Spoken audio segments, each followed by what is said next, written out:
What is going on? Hello, everybody. Welcome back.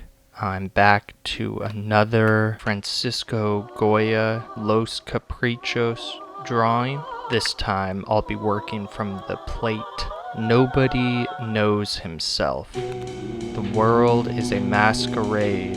Face, dress, and voice all are false. All wish to appear what they are not. All deceive and do not even know themselves. And I'm going to be working on this witch-looking character in the background. So as I start out, first I want to just put something down on the page. No reference to anything, just marks. It takes away the power that a blank page can have. The page looks so perfect, you don't want to mess it up. This is just a good way of having something. It lowers the stakes and gets your hand moving. Puts you off to a good start because you've already got some tone on the page.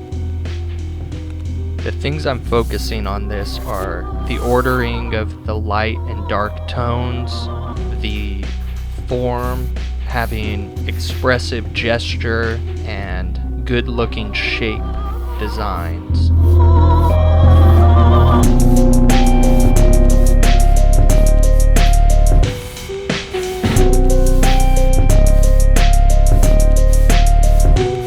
You always want to start with the bigger shapes, and you want to return to them even as you get further along in the piece. You want to get the big shapes because you want everything else to relate to each other, making the picture come together as a whole.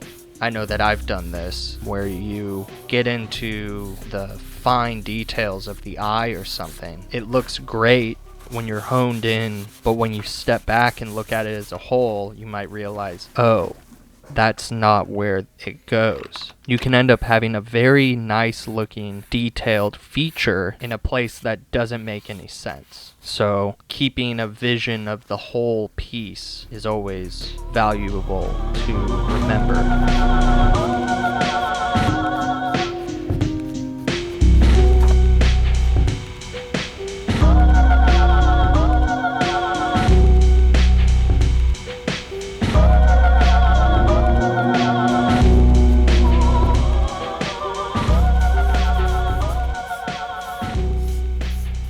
When I watch these videos, sometimes I wonder what Goya would think about my art.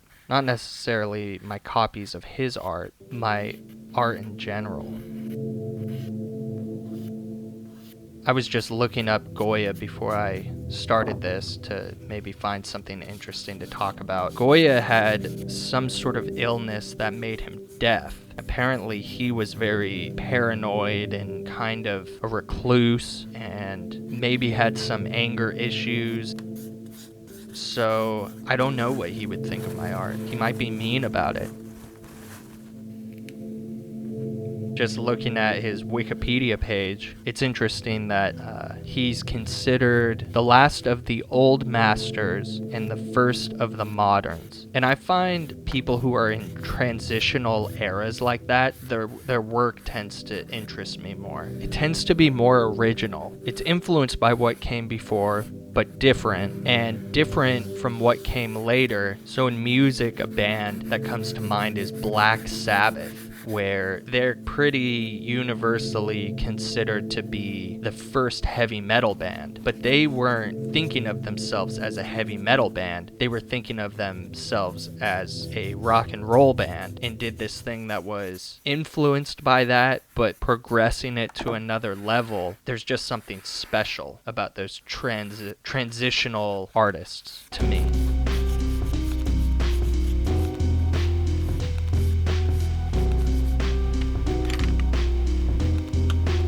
Goya was a court painter. He did commissions for the royal family, usually self-aggrandizing portraits of themselves and their families and stuff. But in Goya's case, he got commissioned to paint a lewd.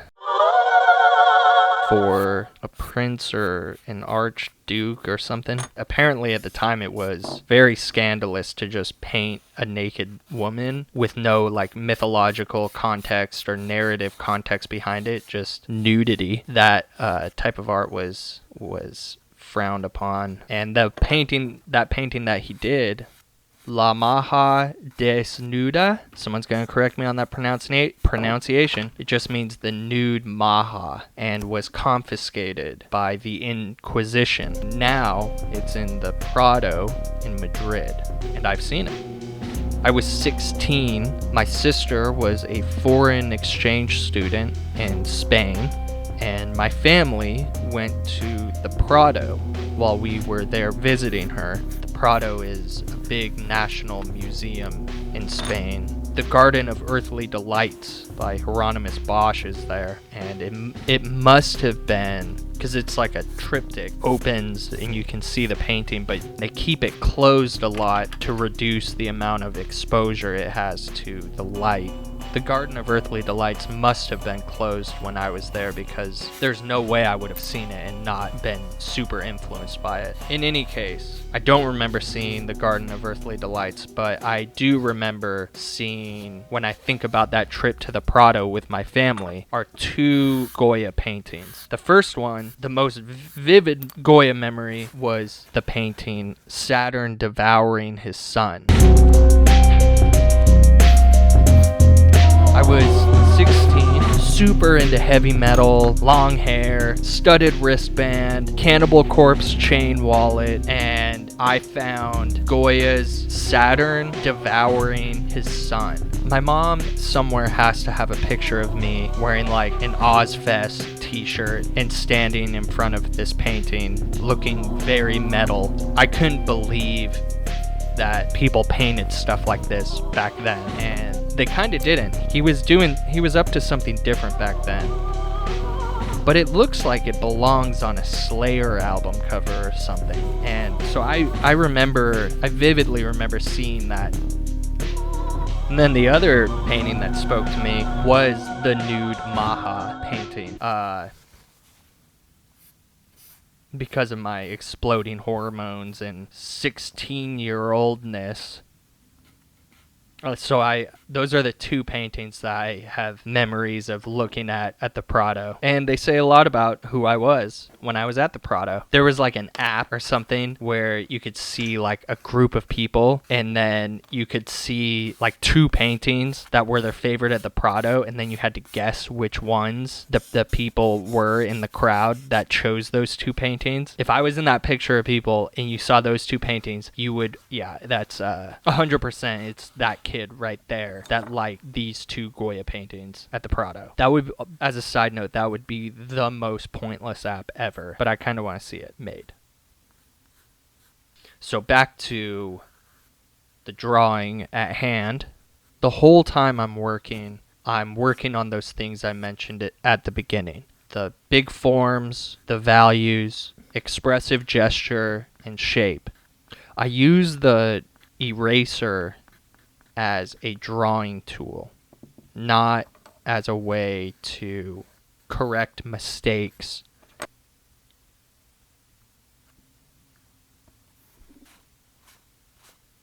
And always trying to keep those things working in harmony with each other. And at a certain point, it is just tweaking details without getting tunnel vision into any one particular detail. It becomes about twisting dials subtly, dialing back certain things, giving certain things more contrast, reducing contrast of other things. I want to call it a conversation, but it's not very linguistic. It's kind of intuitive. Contrast gives things in the composition more importance. Lack of contrast de-emphasizes them. I think I've been told that, but I think I had to experience it on my own. Usually there's a dominant side of the face because that adds depth. As an artist, when you're starting out, you tend to want everything on the page to have the same amount of importance and not be discriminate with what you choose to emphasize and what you choose to downplay. But it ends up it tends to just make a less dynamic picture. If everything's in focus, then nothing's really in focus. Again, it's an intuition thing. And after many hours and years of doing this,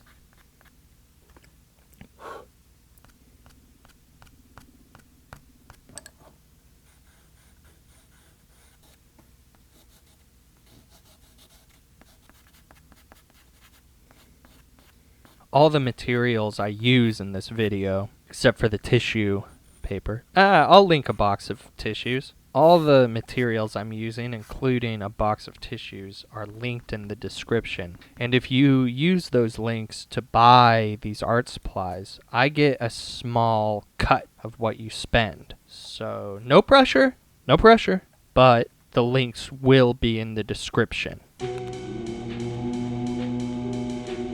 Again, I hope you enjoyed this video. Let me know your favorite Goya work. Let me know how I did on this interpretation.